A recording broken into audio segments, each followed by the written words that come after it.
First of all, my thoughts and prayers go out to Virginia, that whole community, everybody was affected by the tragedy.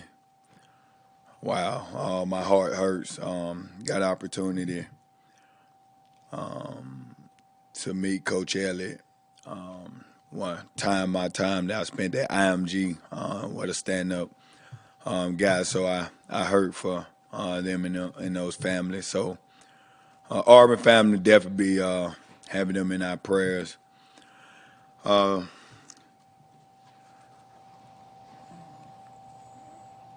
I am very appreciative of the Auburn family, the way that they showed up Saturday night. Wow, what atmosphere. But great win. But now it's time for us to turn that page, which, as a Sunday, definitely turned the page on that because we have a Western Kentucky team that's pretty doggone good. Very explosive on offense. Got a good defense. Guys play hard. They're well coached. There's a lot of guys on the staff that that know a lot of those guys. Done coach with them, with Coach Helton. So got a lot of respect for them and that staff and that team. So we are gonna have to come bring our A game. So once again, I'm calling on the Auburn family. Like I need help up here. We need help. So come pack the house out and let's have fun and try to go get a victory. With that said, we can open this thing up for questions. Brian Stoltz, Auburn Rivals. Cornell, going against Mississippi State is kind of like going against Western Kentucky. They pass the ball more. How much experience or how? Sorry, let me start over. How much benefit does it have that you already played a team like Mississippi State that throws the ball so much when you're facing a Western Kentucky team? And of course, to me, playing the game of football is about confidence. And, defensively, the way they play against Texas A&M, the way they play against Mississippi State, and familiar with a team throwing it every snap.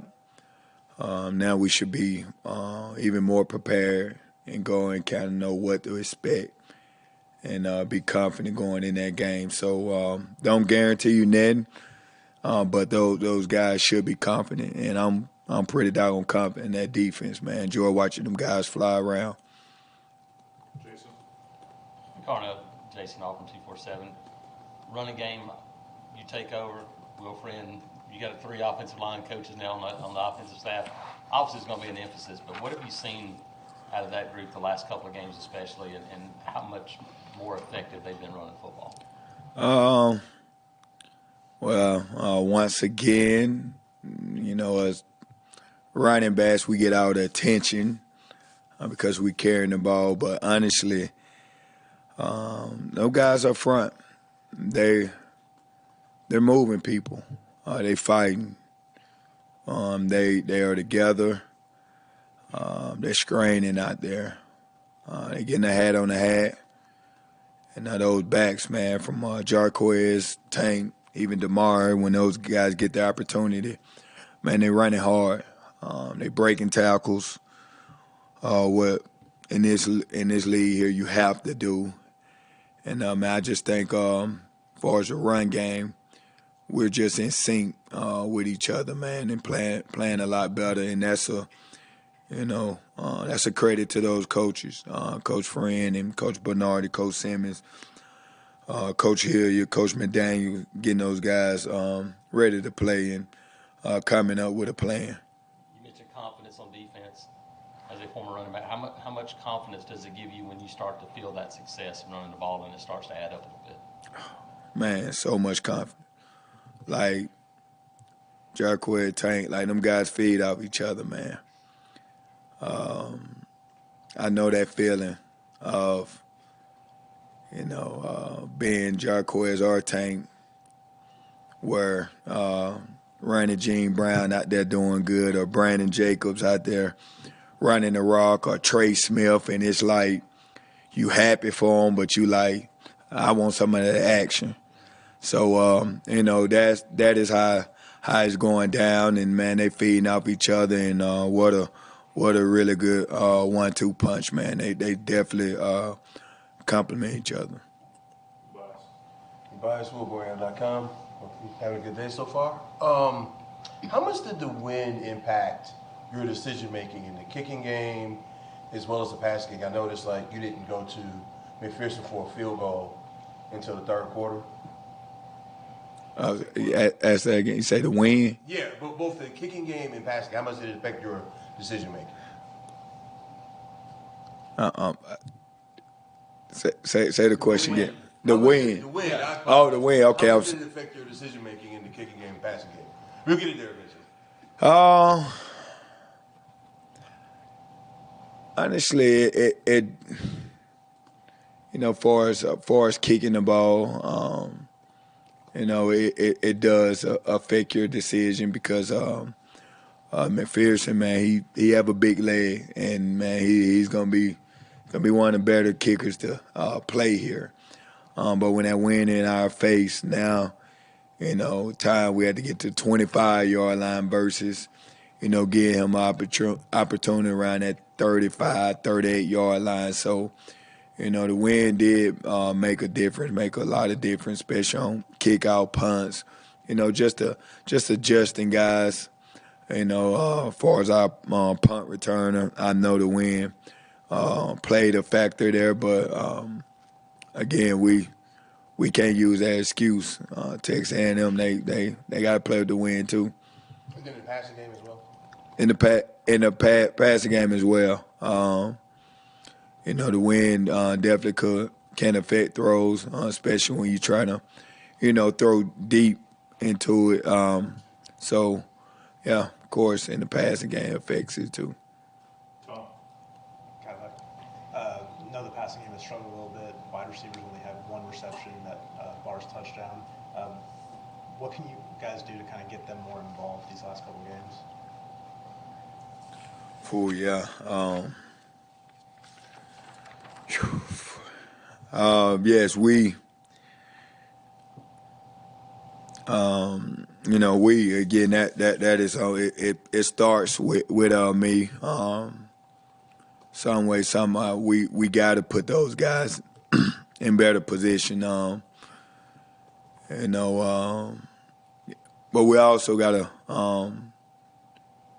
to make those throws whenever they're there and take advantage of the looks. But collectively, myself, Coach Friend, Coach Hilliard, and Coach Hartline, we have to be better. And of course, I don't let them know that, but also we have to also make plays out there too. So. Mark. Yeah, Cornell, looked like you guys had a good tackling night. Is that what you saw on the coaches' film when you graded things? And also, were there any players on offense and defense who really stood out when you graded the film? Yes, sir. Effort on defense.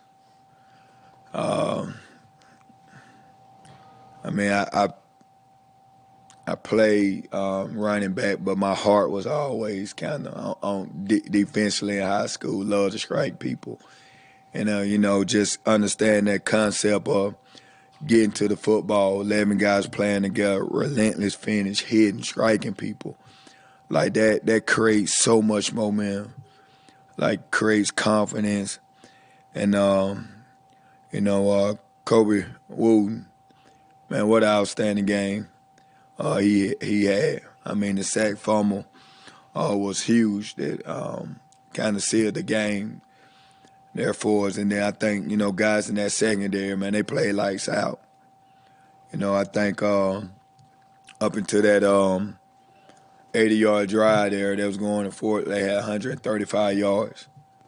Like, in the SEC. I mean, I know they've been struggling on offense, but to have 135 yards and finish the game with 215 yards, I mean, that's total team effort there for defensively. Guys buying in, guys serving, guys in the right place, winning the pre-snap and studying the keys. So that was excellent to see.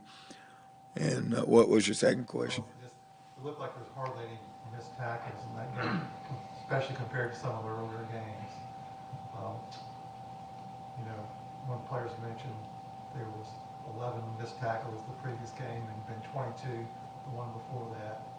So I just wondered if you knew how many missed tackles there were. I didn't see a whole lot. No, I don't have good. I don't have the exact number missed tackle we had, but from me watching, I didn't see very many, and if it was guys coming.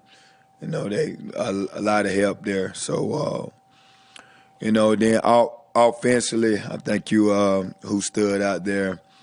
Of course, I think offensive line. In the run game, they did a lot of good things. We still got to show up. The pass protection. We have to get better in that aspect. But I thought both backs ran hard. Robbie, of course, he's gone.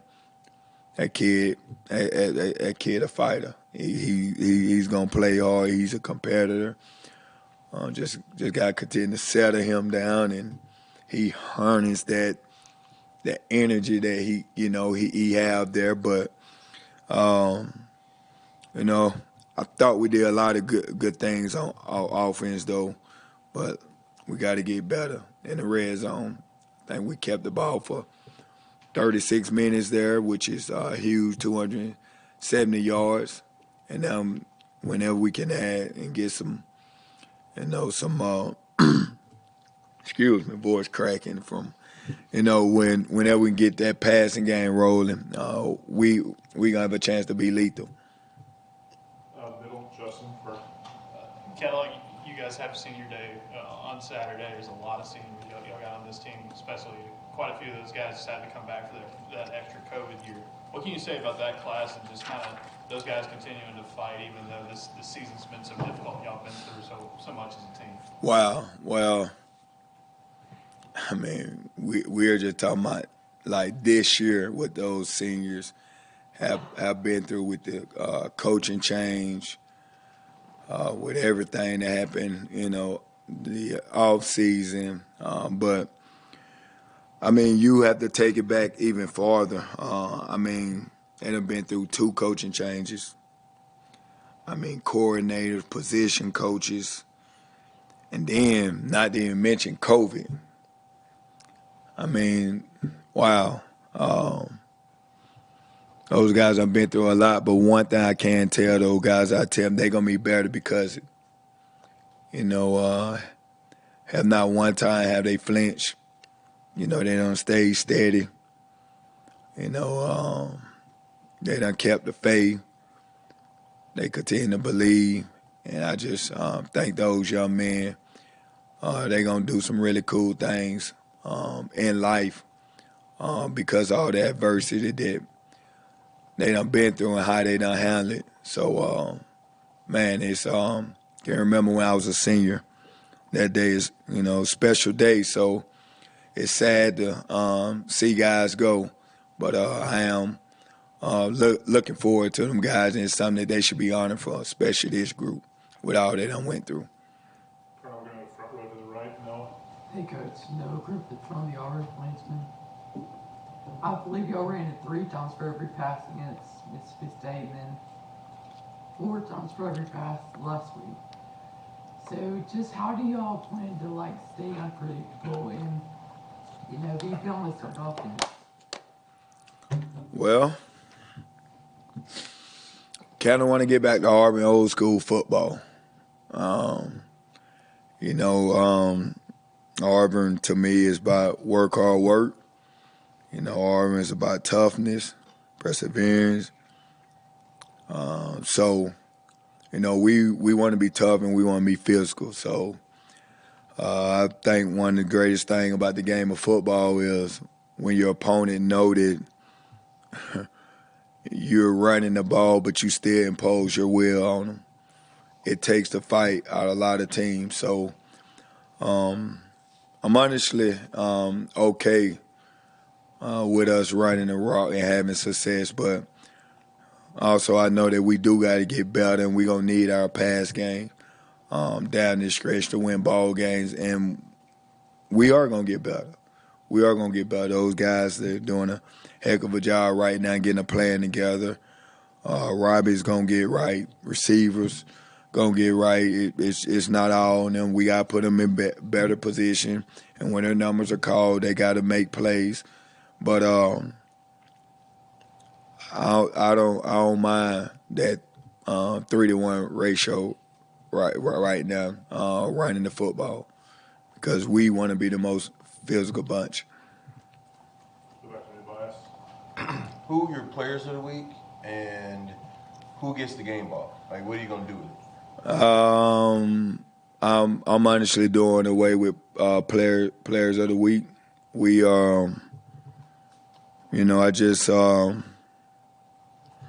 honestly think with NIL and everything that's going on, the game is so individualized right now, where I'm going to recognize the defense and mention guys who played good. Congratulations to Kobe Woon for getting defensive player of the week there. So I will recognize him before as players of the game, things like that. I just want to keep it this unity, keeping this team aspects, man.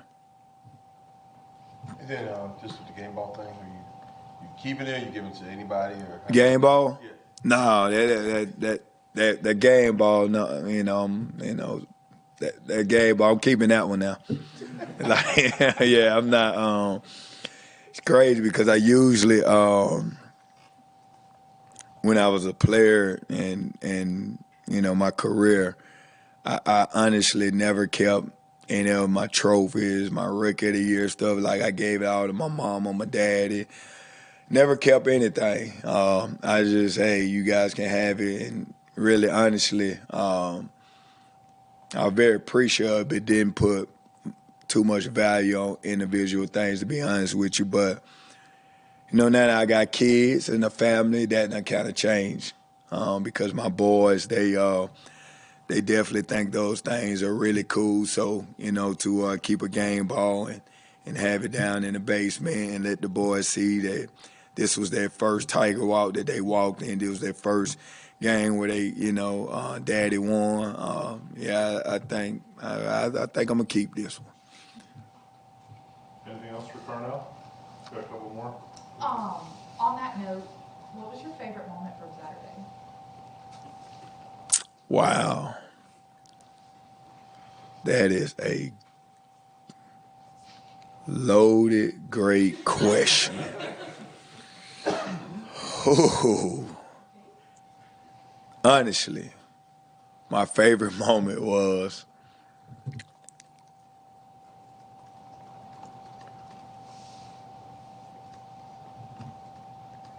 to see, of course, the fans, the Auburn family, but to see those former players on the sideline. Like, I got a chance to reflect guys that, wow, that I fought with, trained with. I'm talking about a lot of good memories. And it was just replaying in my mind. So I honestly think that was the coolest thing, seeing the smiles on their face. Like, all them guys being in the locker room doing when I addressed the team.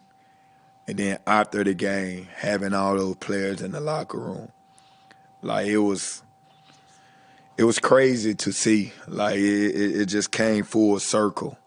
So I mean, honestly, that was my favorite part about Saturday, to be honest with you.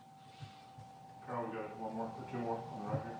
Lily Stewart, the Auburn Plainsman. Going back to the game ball, how did it feel getting it? Because you've taken a lot of responsibility over the past few games about the players and decisions that were being made. So how did it feel to get some respect back from them in that big moment? It honestly caught me by surprise because, I did the speech. We were bringing up, we danced, so to have the captain, D Hall, to have O and them guys come up and present me with the game ball. That's when I it hit different, kind of realized like, man, it's like this real, like just won the game, and to hear, them guys say, that they appreciate me pouring into their life because, the end of the day, win, lose, or draw, like I told my guys, man, like it's about life lessons for me. Those guys give me so much purpose. Those guys help me so much to be a better man. And so to hear those guys, say those things and be appreciated, it definitely made me smile, made me feel good. Got one more, Mark. Did any of your former teammates offer any good, bad, or ugly advice on how to coach Saturday night? Well, I got like I got two different Auburn group chats, and from Mississippi State to Texas A&M, like they were ringing, like especially Mississippi State. You can't do that. I'm going through the mess. You got to kick the field goal. Like you ain't playing no video game. Like so yeah, they are. They have been very supportive, but everybody can be a coach. Coaching from the couch, and everybody can second guess and do all that. But man, this team, once we practice once we decide that we're going to give it a go and we're going to do something, like we are going to do it together. And whether it work or don't work, I'm going to get a credit, to my coaching staff. And if it don't work, I would take the blame. And that's all. That have been my approach with this coaching staff and the team. So no pressure on those guys. You guys go out and call it, do what you do, and let me jump on the shore and take the blame, because ultimately it is on me, because I make the decision, which is weird to say, like I that I make the decision, but pretty cool. Carnell, thank you. Thank you.